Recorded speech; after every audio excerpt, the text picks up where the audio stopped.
Hello everyone, this is Aarti and welcome to SR education online classes. आज से हम जो डिस्कस करने वाले हैं अपनी एनसीईआरटी की बुक को भी हम लोग डिस्कस करेंगे, क्योंकि चाहे आप कोई सा भी कॉम्पिटिटिव एग्ज़ाम देते हो, चाहे टीचिंग का हो या फिर अदर किसी फील्ड का हो, तो कॉम्पिटिटिव एग्ज़ाम के लिए एनसीईआरटी की जो बुक होती है वो बेस तैयार करती है और काफ़ी ज़रूरी होती है हमें एनसीईआरटी की बुक से सारी चीज़ें कवर करना। लेसन नंबर 1, इसमें जो भी हमारे इंपॉर्टेंट पॉइंट्स रहेंगे सभी को हाईलाइट कर दिया है। हाईलाइट के अनुसार ही हम चीज़ों को पढ़ेंगे और समझेंगे। तो लेसन 1 है हमारा भोजन, ये कहाँ से आता है उसके बारे में डिस्कस करेंगे। यानी कि जो हम भोजन जो हम खाते हैं वो हमें कहाँ से प्राप्त होता है, कहाँ से मिलता है, उसके बारे में आज हम इस चैप्टर के माध्यम से डिस्कस करेंगे। तो चलिए डिस्कस करते हैं। इसके अंदर का है कि जो भोजन है वो अलग अलग समय में अलग अलग प्रकार का भोजन खाते हैं और सभी के द्वारा जो भोजन खाया जाता है वो भिन्न भिन्न तरीके से होता है। यानी कि एक ही समय में जो व्यक्ति होते हैं वो अलग अलग प्रकार का भोजन खाते हैं या फिर भोजन को ग्रहण करते हैं एक ही समय में। चलिए पॉइंट नंबर 1.1 को डिस्कस करते हैं। विभिन्न खाद्य पदार्थ कौन कौन से होते हैं।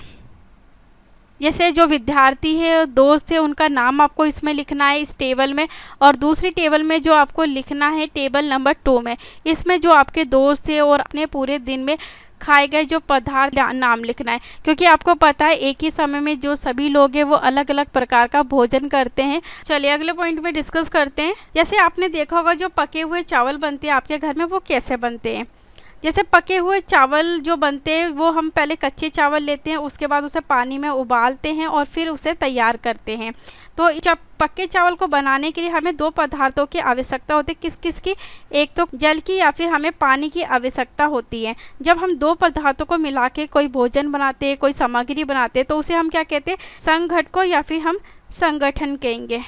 चलिए अगले पॉइंट में डिस्कस करते हैं। यदि हम सब्जी बनाना चाहते हैं तो हमें अलग अलग कई प्रकार की कच्ची सब्जियां हम प्रयोग करते हैं। जैसे आलू और गोभी हम मिक्स करके बनाते हैं, उसमें नमक डालते हैं और मसाला भी डालते हैं, तेल डालते हैं। तो ये सारी चीज़ें होती हैं। यानी कि जब हम एक कोई चीज़ सब्जी बनाते हैं तो उसमें कई सारे पदार्थ का प्रयोग करते हैं और इसको क्या कहा जाता है? संघटकों कहा जाता है। चलिए अगले पॉइंट को डिस्कस करते हैं। अगली जो ये टेबल आपको दी गई 1.2 की टेबल दी गई, इसमें क्या है कि खाद्य व्यंजन और उनकी जो कच्ची सामग्री होती है वो कौन कौन सी होती है। एक टेबल में आपको बता रखा है जो खाद्य पदार्थ होते हैं वो कौन कौन से होते हैं, दूसरे में आपको जो बताया वो है कच्ची सामग्री हमें कैसे प्राप्त होते हैं खाद्य पदार्थ बनाने में। जैसे पहले पे बताया कि जो रोटी और हम चपाती बनाते उसमें हम आटा पहले लेते हैं और उसके बाद हम जल का प्रयोग करते हैं। तो क्या हुआ? 2 पदार्थों का हमने 2 संगठनों का प्रयोग किया जिसके द्वारा हम रोटी को तैयार करते हैं। और सेकंड आता है दाल। दाल बनाने के लिए हम किसका प्रयोग करते हैं? कच्ची दाल का प्रयोग करते हैं। फिर पानी चाहिए होता है, फिर नमक भी डालते हैं, तेल और घी का प्रयोग करते हैं और अंत में मसाले का प्रयोग करते हैं। तो यहाँ पे भी कितनी सारी पदार्थों को मिला के हमने दाल बनाई, में अलग अलग प्रकार के जो पदार्थ है उसका प्रयोग करते हैं और उसी के अनुसार जो हमारा भोजन है वो तैयार होता है। चलिए 1.2 को डिस्कस करते हैं। खाद्य सामग्री एवं उनके स्रोत कौन कौन से होते हैं। यानी कि जो हम खाद्य सामग्री भोजन खाते हैं उनके कौन कौन से स्रोत होते हैं और वो कहाँ से प्राप्त होते हैं हमें, तो इसके बारे में हम लोग डिस्कस करेंगे। सबसे पहले इसमें क्या है कि जो गेहूँ और चावल होते हैं ये हमें कहाँ से प्राप्त होते हैं? पादप से प्राप्त होता है या फिर पौधों से प्राप्त होता है। और उसी के अनुसार जो हम दूध पीते हैं, अंडा खाते हैं, मुर्गा खाते हैं या चिकन खाते हैं, मछली खाते हैं, झींगा खाते हैं, मांस खाते हैं, ये हमें कहाँ से प्राप्त होता है? ये सारे हमें जंतुओं से प्राप्त भोजन होता है। तो हम पौधों से भी प्राप्त भोजन खाते हैं और जंतुओं से भी प्राप्त भोजन खाते हैं। तो दोनों प्रकार के भोजन का हम प्रयोग करते हैं अपनी खाद्य सामग्री के अंतर्गत। चलिए अगले पॉइंट को डिस्कस करते हैं। पौधे विभिन्न खाद्य संघटकों जैसे कि अन्न, सब्जी तथा फल इत्यादि के स्रोत होते हैं जिनके द्वारा प्राप्त किए जाते हैं। कि कहाँ से प्राप्त किए जाते हैं? पौधों से। और जंतुओं से हमें क्या प्राप्त होता है? दूध होता है, मांस होता है, अंडे हमें प्राप्त होते हैं। ये सारे हमें जंतुओं से प्राप्त उत्पाद होते हैं। और गाय हो गई, बकरी हो गई, भैंस हो गई, ये दूध देने वाले कुछ सामान्य पशु के अंतर्गत आते हैं जहाँ से हमें दूध प्राप्त होता है। और जो दूध और दूध से बने हुए कौन कौन से पदार्थ होते हैं? हमारे मक्खन आपने खाया होगा, दूध से बनाई जाता है। क्रीम जब बनाई जाती है दूध से बनाई जाती है।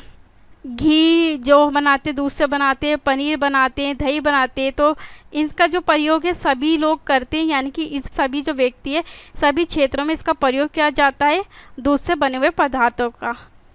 चलिए अगले पॉइंट में डिस्कस करेंगे सारणी 1.2 में कि खाद्य व्यंजन और संगठन जिससे वे बने होते हैं उनके जो स्रोत होते हैं वो कौन कौन से होते हैं। इसमें एक जगह दिया हुआ है खाद्य मद, यानी कि बनाने के लिए कौन से जो खाद्य उसे बनाने के लिए हम कौन कौन सी कच्ची सामग्री हमें प्राप्त है, और ये जो स्रोत हमें कच्ची सामग्री का मिलता है वो कहाँ से मिलता है ये आपको बताना है इन टेबल में। सबसे पहले इडली। इडली को बनाने के लिए हमें चावल का प्रयोग किया जाता है, उड़द की दाल चाहिए होती है, नमक चाहिए होता है और जल चाहिए होता है। उससे हम क्या बनाते हैं, इडली बनाते हैं। और जो चावल है हमें कहाँ से प्राप्त होता है, पौधों से प्राप्त होता है या फिर ये पादप से प्राप्त होता है। दूसरी जो खाद्य सामग्री वो कौन से, चिकन या फिर करी। चिकन या करी बनाने के लिए हमें चिकन की ज़रूरत होती है, मसाले की ज़रूरत होती है, तेल की ज़रूरत होती है, घी की ज़रूरत होती है और जल की ज़रूरत होती है। जो चिकन है वो हमें कहाँ से मिलता है, जंतुओं से प्राप्त होता है। और जो तेल और घी हमें कहाँ से प्राप्त होता है, पौधों से भी प्राप्त होता है और जंतुओं से भी प्राप्त होता है। यानी कि दोनों के द्वारा हमारे जो स्रोत है, पौधे भी होते हैं और जंतु भी स्रोत होते हैं। अगला जो खाद्य पदार्थ है, खीर। खीर हम कैसे बनाते हैं, दूध डालते हैं, दूध से बनाते हैं, चावल डालते हैं और फिर चीनी का प्रयोग करते हैं। तो खीर बनाने के लिए इन सामग्री का प्रयोग किया जाता है। और जो दूध है हमें कहाँ से मिलता है, जंतुओं से मिलता है। जैसे अभी बताया मैंने, बकरी से, भैंस से, इन सारी चीज़ों से हमें दूध मिलता है। और जो चावल है, चावल कहाँ से मिलते हैं, पौधों से मिलते हैं या फिर पादप से प्राप्त होते हैं हमें। तो ये अलग अलग स्रोत होते हैं हमारे भोजन को प्राप्त करने के लिए जिनका हम प्रयोग करते हैं। चलिए 1.3 को डिस्कस करते हैं। भोजन के रूप में पौधों के भाग और जंतु उत्पाद कौन कौन से होते हैं। सबसे पहले इसमें कहा कि पौधे हमारे भोजन का एक मुख्य स्रोत होता है। तो अभी हमने देखा कि पौधों से हम क्या क्या चीज़ें प्राप्त करते हो, कितनी सारी चीज़ों को भोजन के रूप में हम ग्रहण करते हैं।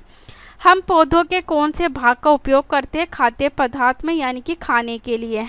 जैसे आपने देखा होगा पत्तियों वाली हम अनेक सब्जियां खाते हैं, कुछ पौधों के हम फलों के भोजन के रूप में ग्रहण करते हैं, कुछ पौधों को हम जड़ के रूप में ग्रहण करते हैं, कुछ पौधे के हम तने को भोजन के रूप में ग्रहण करते हैं, किसी का पुष्प के रूप में हम ग्रहण करते हैं। तो ये सारे अलग अलग भोजन के स्रोत होते हैं जिसके द्वारा हम जो पादप है उनसे हमें भोजन ग्रहण होता है, भोजन के स्रोत होते हैं। और जो सीताफल होता है, जैसे सीताफल को क्या कहा जाता है, काशी फल भी, के फूलों को चावल की पिट्ठी में डुबोकर व तलकर हम क्या बनाते हैं, पकौड़ी बनाकर हम खाते हैं। तो ये इसका प्रयोग कैसे, फल के रूप में हम कर रहे हैं। अगले पॉइंट में कहा कि कुछ पौधे के 2 या 2 से अधिक भाग खाने योग्य होते हैं। कि सरसों के बीज से हमें क्या मिलता है, तेल भी प्राप्त होता है। और इसकी जो पत्तियां होती है सरसों का, उसका उपयोग हम साग बनाने के लिए भी करते हैं। तो हमें क्या प्राप्त हुई, यहाँ पे हमें पौधों से 2 प्रकार के भोजन प्राप्त हुए। चलिए अगले पॉइंट पे हम लोग डिस्कस करते हैं सारणी 1.4 में। इसमें कहा कि भोजन के रूप में पौधे के कौन कौन से हम भाग खाते हैं। सबसे पहले इसमें बताया कि जो खाद्य पदार्थ के मुख्य स्रोत की तरह हम पौधे का जो प्रयोग करते हैं वो किस प्रकार से करते हैं। दूसरे में आपको बताना है कि संगठन या फिर स्रोत है उसे बनाने के लिए क्या क्या चीज़ों का प्रयोग करते हैं। तीसरे टेबल में आपको बताना है कि पौधे का भाग जो हमें संगठन देता है, जो प्राप्त करता है, वो कहाँ से हमें प्राप्त होते हैं। जैसे बैंगन का भरता बनाने के लिए हमें किसकी ज़रूरत होती है, मिर्च मसाले के रूप में हम बैंगन का भरता बनाते हैं। और उसके बाद जो पौधे के संगठन के, यानी कि पौधों से कहाँ से प्राप्त होता है, बैंगन जो होता है वो फल के रूप में हम ग्रहण करते हैं, मिर्च मसाले फल के रूप में ग्रहण करते हैं। और जो तेल, मूँगफली, सरसों, सोयाबीन होते हैं, ये कैसे हम बीज के रूप में ग्रहण करते हैं। तो इसमें यही कहा है कि हम पादप से हम कितने सारे खाद्य पदार्थ को ग्रहण करते हैं और खाते हैं। चलिए अगले पॉइंट में डिस्कस करते हैं। ये जो बॉक्स में आपको बताया गया है कि आपने अपने आसपास के अनजान पौधों पर ये देखने के लिए कभी परीक्षण हमें नहीं करना चाहिए, कभी टेस्ट नहीं हमें करना चाहिए। कि कई बार क्या होता है कि जो हम पौधों को या फिर पत्तियों को हम खाते हैं, कभी कभी वो विषैले होते हैं, बहुत जहरीले टाइप के होते हैं। तो हमें कोई भी पत्तियाँ उठाकर ऐसे ही खानी नहीं चाहिए, कभी कभी वो हमारे लिए हानिकारक भी होती है। चलिए अगले पॉइंट में डिस्कस करेंगे। जैसे ये आपको दिख रहा होगा कि साबुत मूंग और अंकुरित मूंग। जैसे ये साबुत मूंग है, फिर उसे क्या करा, अंकुरित बनाया गया। तो और कुछ चीज़ों को हम अंकुरित करके भी भोजन के रूप में ग्रहण करते हैं। तो ये अंकुरित के बारे में बताया गया है। और उसके बाद जैसे चना आपने देखा होगा, चने को भी हम क्या करते हैं, अंकुरित करते हैं, अंकुरित करके हम उसे खाते हैं। तो ये कैसे हो गया, अलग अलग तरीके से भी हम भोजन का प्रयोग करके खाते हैं। किसी को अंकुरित करके खाते हैं, किसी को पका के खाते हैं, किसी को कच्चा खाते हैं। तो मनुष्य का जो भोजन होता है वो अलग अलग प्रकार से होता है और अलग अलग जगहों से प्राप्त होता है। चलिए अगले पॉइंट पे हम लोग डिस्कस करेंगे कि जो शहद होता है हमें वो कहाँ से प्राप्त होता है। जैसे इसमें बताइए कि जो मधुमक्खी का आप सभी ने छत्ता देखा होगा, जहाँ बहुत सारी जो मधुमक्खियाँ होती है वो भिन-भिनाया करती हैं। और जो मधुमक्खियाँ होती है वो फूलों से मकरंद किसे कहते हैं, मीठे रस को कहते हैं। मीठे रस को छत्ते में इकट्ठा करती हैं।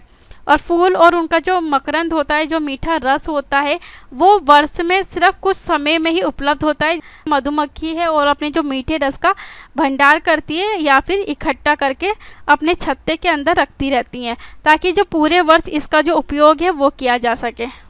यानी कि जो मधुमक्खी ने अपने पूरे छत्ते में भंडारित किया उसे हम शहद के रूप में ग्रहण करते हैं। तो जैसे आपको दिख रहा होगा ये मधुमक्खी का छत्ता है, बहुत सारी मधुमक्खियाँ हैं। चलिए 1.4 को डिस्कस करते हैं। जंतु क्या क्या खाते हैं। यानी कि आपने देखा होगा जब मनुष्य भोजन के रूप में खाद्य पदार्थ को ग्रहण करते हैं और फिर इसी तरीके से जो जंतु होते हैं वो भी अपना जीवन जीने के लिए हमेशा जो भोजन है उसे ग्रहण करते हैं। तो जो जंतुओं का भोजन होता है वो कौन कौन सा होता है, तो इसके बारे में डिस्कस करेंगे। जैसे ये आपको इमेज दिख रही होगी, जो गिलहरी की इमेज है। गिलहरी क्या खा रही है, अखरोट खाती है। गिलहरी का जो भोजन है वो कौन सा है, अखरोट है। जो टेबल नंबर 1.5 में कहा है कि जंतु और उनका जो भोजन है कौन कौन सा होता है। तो सबसे पहले जीवों का नाम लिखना है, जंतुओं का नाम लिखना है आपको इस टेबल में। दूसरी टेबल में आपको जो लिखना है टेबल नंबर 2 में कि खाया जाने वाला जो भोजन है जंतुओं के द्वारा वो कौन कौन सा है। जैसे इसमें भैंस के बारे में बताया, जो भैंस है क्या खाती है, घास खाती है और खली खाती है, भूसा खाती है, अनाज खाती है, पत्ती खाती है। ये भैंस के द्वारा खाया जाने वाला भोजन होता है। और जो बिल्ली होती है वो क्या खाती है, छोटे जंतु खाती है, चूहे को खा जाती है, पक्षी को खाती है। और जो बिल्ली होती है वो क्या पीती है, दूध पीती है। जिस तरह मनुष्य का भोजन होता है उसी तरह जंतुओं का भी अपना भोजन होता है। जो जंतु का भोजन होता है, किसी को मांस पसंद होता है तो किसी को पौधे घास आदि पसंद होते हैं। पर मनुष्य का भोजन होता है उसी प्रकार जंतुओं का भी अलग भोजन होता है। चलिए अगले पॉइंट में डिस्कस करेंगे। जो जानवर या जंतु केवल पौधे और पादप के उत्पाद को खाते हैं इन्हें पहले वर्ग में रखा जाता है और इन्हें शाकाहारी जंतु कहा जाता है। और दूसरे जो वर्ग में रखा जाता है वो जो प्राणियों को खाते हैं, मांस खाते हैं, इन्हें क्या कहा जाता है, मांसाहारी जंतु कहते हैं। और सर्वाहारी जंतु कौन कौन सा होता है, जिनका मांस भी होता है और जो पौधे हैं पादप है वो भी भोजन ग्रहण करते हैं। तो उन्हें क्या कहा जाता है, सर्वाहारी जंतु कहा जाता है। जैसे आपको ये सारणी 1.6 दी गई है। शाकाहारी में कौन से जानवर आएंगे, गाय। ये क्या खाती हैं, सिर्फ पौधे या घास खाती हैं, पत्तियां खाती हैं। शाकाहारी में गाय आती है। और मांसाहारी में क्या आता है, शेर आता है। ये क्या खाता है, मांस खाता है। किसका खाता है, जानवरों का भी मांस खाता है और मनुष्यों का भी मांस खाता है। तो किस में आ गया, ये मांसाहारी में आ गया। उसी तरह सर्वाहारी कौन सा होता है, कौवा होता है। कौवा मांस भी खाता है और साथ में जो हमारी रोटी होती है रोटी को भी खाता है, यानी कि अनाज को भी खाता है। ये पादप से प्राप्त होते हैं हमें। तो यानी कि दोनों प्रकार के भोजन खाता है, इसलिए सर्वाहारी में आ जाएगा।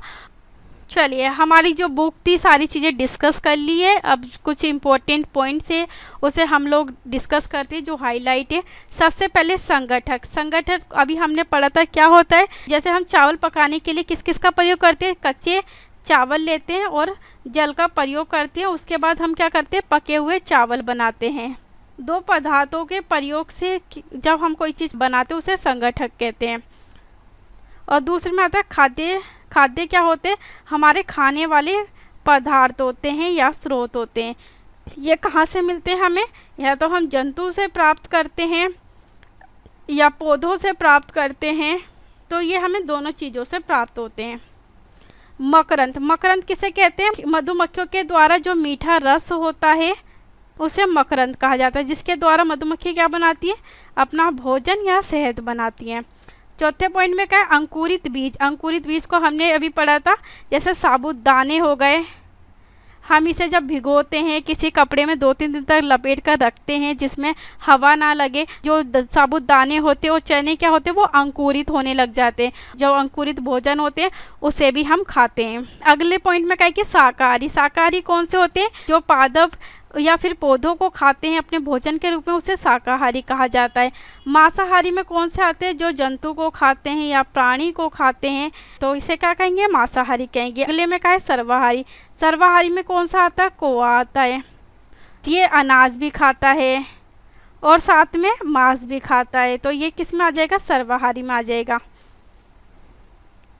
चलिए अब जो बुक का जो सारांश है, जो हमें समरी प्राप्त हुई है, समरी के बारे में डिस्कस करते हैं। जो भारत में विभिन्न प्रदेशों में खाए जाने वाले भोजन में बहुत अधिक विविधता होती है, यानी कि जो आपने देखा होगा सभी राज्यों में, सभी प्रदेशों में अलग अलग प्रकार के लोग भोजन ग्रहण करते हैं। जैसे जो दक्षिण भारत है वहाँ पे लोग इडली को खाना ज़्यादा पसंद करते हैं। इसी तरह पूरे जो भारत में पूरे प्रदेशों में अलग अलग जगहों पे लोग अलग अलग भोजन को खाना ज़्यादा पसंद करते हैं।